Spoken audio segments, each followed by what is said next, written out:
Hey everybody, welcome back to Pfister Farms. Today we're going to be cleaning out our cow yard once again. It's never ending thing.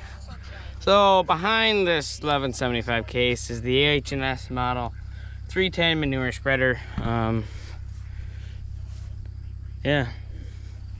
About it, it's a manure spreader, it spreads manure inside the pile, and we have running it as a 1175 case. I really want to get it like a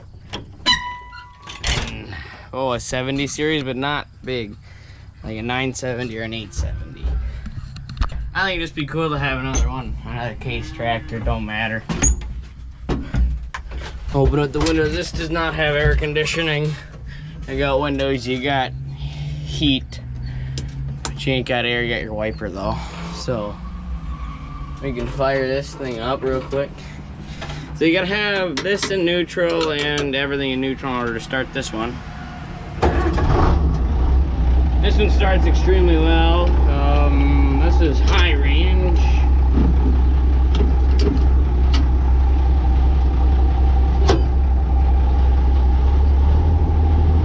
Put the steering wheel down.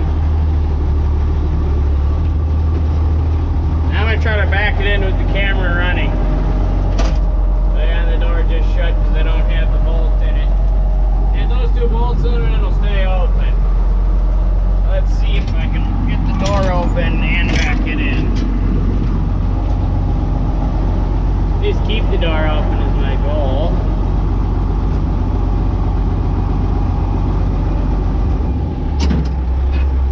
Okay, make it stop. No range. Reverse. Here we go. Take these off. Those are my headphones. Hey, let's give this a whirl.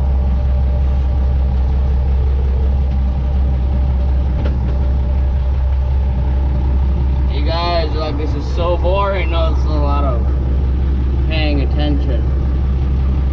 Gotta pay really close attention whenever you're backing something up. And holding the camera while you're doing it really is hardest.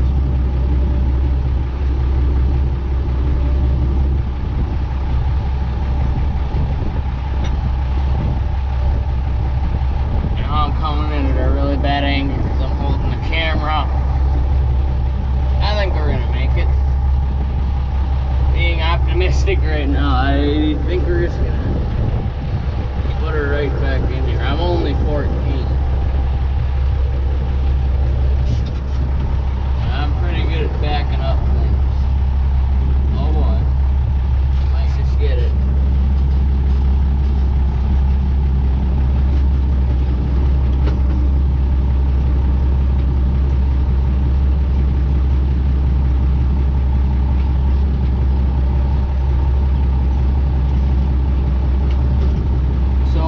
Haul the manure out of down here. Whenever we haul the manure out of down here, we usually scrape it up with the skid steer. You guys gotta look forward for a second. This is the worst part of backing this spreader in here. And only one brake works in this track, so that makes it really fun.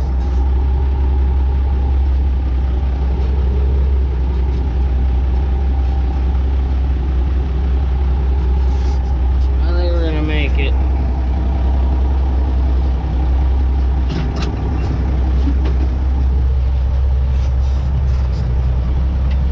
Gotta be a strong half load here. Gonna back it up pretty much as far as I can stomach.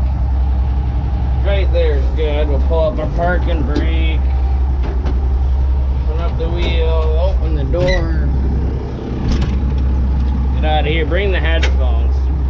These work extremely well. These are the older style Stanley headphones. These are not Bluetooth. They connect to just regular things. Oh, here we go. I'll stick you guys on the skid loaders and probably put you guys on a time lapse. So enjoy your guys' time lapse.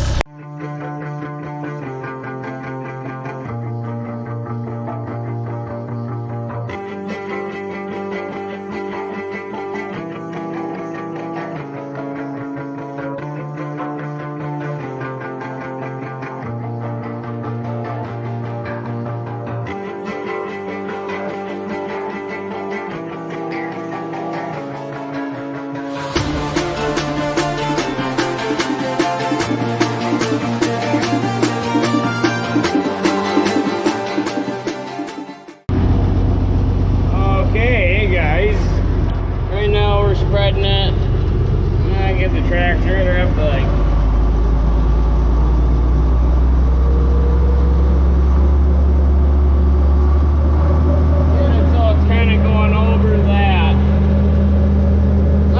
pushed it up. I think it works pretty good pushing it up. I think you guys had a muffler real quick.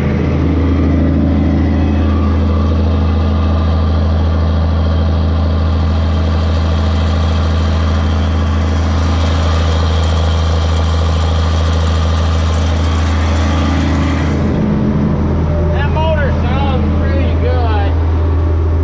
At least I think. Pretty good. This used to be our baling tractor. No, we just stick it on the spreader for the summer, and it basically never leaves the spreader. We did have it hooked up to the cart this year. I'll let him move this thing forward real quick. Sometimes it really doesn't like to go on the first gear.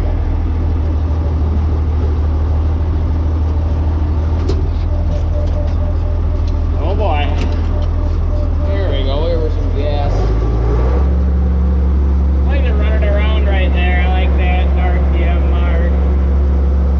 Just for information, this field was seeded 2 years ago, 2 or 3. And then the field way on the other end there, that was seeded last year by my uncle. And then there's one spot that's Roundup ready alfalfa over there that got planted first out of I think out of all of this. But some of the hay is, I think the next couple of years we're gonna till up the Roundup ready spot another 2-3 years. It really isn't getting bad. Like the hay still yields good, but kind of get it invaded with the clover and stuff. And clover sucks to dry, is what we found out. The first thing we figured out when we started haying was clover does not like to dry at all.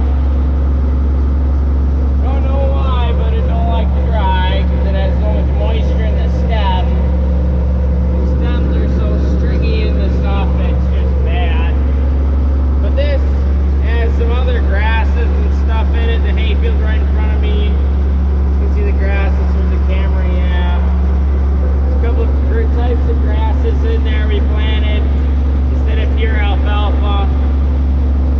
Takes a little bit longer to dry, but oh well, we got a great yield off the first crop. I think we got like 30 bales just off of this 10-acre piece. So it really wasn't too bad. We're shutting that door a little bit, just a little bit. You don't want to shut it too far, otherwise it'll grab the beater and then it'll shear the bolt there. And well, that's about it for spreading. So I'll see you guys when I get back there, and I'll show you guys what I've done down in the cow yard real quick. Okay, we just got done spreading our load. A couple days ago we got rid of the 2 fair steers. They went up to Wisconsin River Meats. I'm just gonna hop over this gate real quick. There we go. They went up to Wisconsin River Meats. They were pretty nice sized. The cattle trailer hooked up and everything. And these girls were locked out of here, so they're eating the bale and drinking. I put a new mineral tub out. That mineral tub, the molasses and stuff in there, something got in there and then it all kind of deteriorated. And then that salt block sank down into it. Sorry, I can't talk. But it sank right down into it, and then, well, I can't get it back out, so they'll eventually get it licked out of there. That's just gonna be about it. Oh, also I put a bale inside the oh, I slipped off the gate. Inside of the freestall. This is the freestall right here. This chain right here, the cattle don't like to lift up on it. So when they lift up on it, it hurts them. But the calves can still get through here. And this is where the calves lay. I just put a brand new bale in here. If you guys can see that, GoPro does not like dark spaces. We'll climb up here. I think, well, when we had dairy cattle, this was our freestall barn. Oh, where's the light switch? Right there, yeah, little light switch, but when we had dairy cattle, this was our freestall barn. It had stalls all the way down on either side. One over there, and then we had sand in them. And in the wintertime, he used this right there, or them rubber plastic things. He shut it, and the manure wouldn't freeze in here, and then we clean it out every day. And then when we stopped using dairy cattle, we got rid of them. There's one of our last dairy cows. She likes food. But you have 2 dairy cows now. I really want to get a vacuum pump and start milking again, but the chances of that happening are slim to none. So yeah, but we are trying to clean out the barn because we want to get some little squares in there, so then we can sell little squares. But other than this, everything's nice and clean. I don't clean out this unless I have to, because this is a barn and we clean it out like once or twice a year, but we just keep adding corn stalks.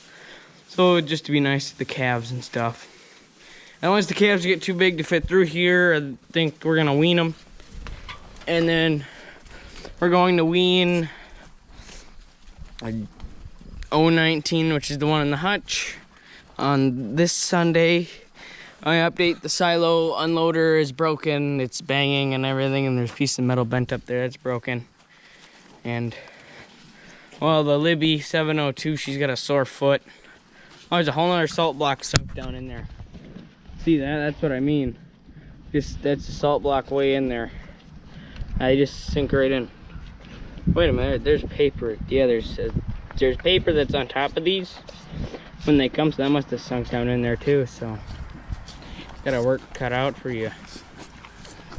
So I hope you guys enjoyed this video. Remember to smash the thumbs up button, hit the subscribe button down there. It helps me out a lot, and that's about all you need to know, because then you'll know. Oh yeah, and one more thing. Make sure you hit that bell icon. You'll know when I post a new video, always. So see you guys in my next farming video.